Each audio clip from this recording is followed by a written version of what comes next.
കടല എടുത്ത് ഓവർനൈറ്റ് ഫുള്ളായിട്ട് കുതിർത്തി വെച്ചേക്കണതാണ്. കുക്കറിലേക്ക് 1 ടേബിൾ സ്പൂണിലും കുറവ് എണ്ണ ചേർക്കുന്നുണ്ട്. എണ്ണ ചൂടാവുമ്പോൾ പകുതി സവാള, 5 വെളുത്തുള്ളി, ചെറിയ കഷ്ണം ഇഞ്ചി, 2 പച്ചമുളക്, കുറച്ച് വേപ്പില. സവാള ഒന്ന് സോഫ്റ്റ് ആക്കി എടുക്കാം. സവാള ഒന്ന് സോഫ്റ്റ് ആകുമ്പോൾ പുതിന കൂടണ്ട, കുറച്ച് മല്ലിയിലയും പുതിനയും ഒന്ന് സോഫ്റ്റ് ആവട്ടെ. അപ്പൊ ഇതിലേക്ക് 2 പഴുത്ത തക്കാളി ചേർക്കുന്നുണ്ട്.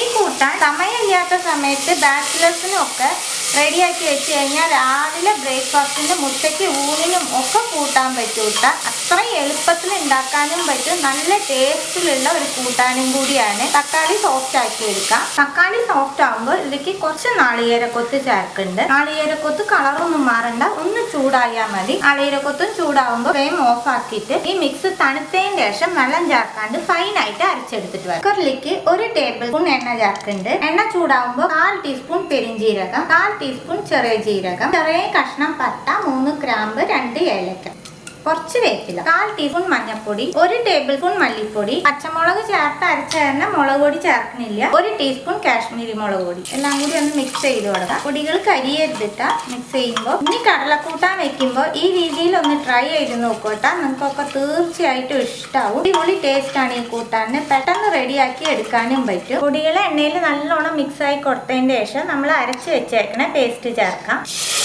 ഒന്ന് മിക്സ് ചെയ്ത് കൊടുത്തോളാം. ജാറ് കഴുകി ആ വെള്ളം ആഡ് ചെയ്തിട്ട് കുറച്ചും കൂടി വെള്ളം ആഡ് ചെയ്ത് കൊടുക്കാം. കൂട്ടാന് ആവശ്യമായിട്ടുള്ള ഉപ്പ് ചേർക്കുന്നുണ്ട്. കുതിർത്തി വെച്ചേക്കണ കടല ചേർത്ത് കൊടുക്കാം.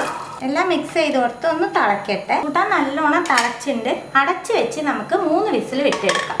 3 വിസിൽ വിട്ട് എടുത്തിട്ടുണ്ട്. ഫ്ലെയിം ഓൺ ആക്കി കൊടുക്കുക. 1 ടീസ്പൂൺ നെയ്യ് ചേർക്കുന്നുണ്ട്. നെയ്യ്ക്ക് പകരം വെളിച്ചെണ്ണ വേണമെങ്കിൽ ചേർത്തോളൂ. കുറച്ച് വേപ്പില കീറിയിടാം. കുറച്ച് മല്ലിയില ഇട്ട് കൊടുത്ത് ഫ്ലെയിം ഓഫ് ആക്കുന്നുണ്ട്. ഇത്രയേ ഉള്ളൂ കേട്ടോ. സിമ്പിൾ ആയിട്ട് റെഡിയാക്കാൻ പറ്റണ ഒരു കൂട്ടാനാണ്. തീർച്ചയായിട്ടും ട്രൈ ചെയ്ത് നോക്കും. നിങ്ങൾക്കൊക്കെ ഉറപ്പായിട്ട് ഇഷ്ടാവും. ട്രൈ ചെയ്ത് ഫീഡ്ബാക്ക് ഒക്കെ അറിയിക്കുക. പുതിയ ഒരു റെസിപ്പി ആയിട്ട് അടുത്ത വീഡിയോയിൽ കാണാം. See you. Bye.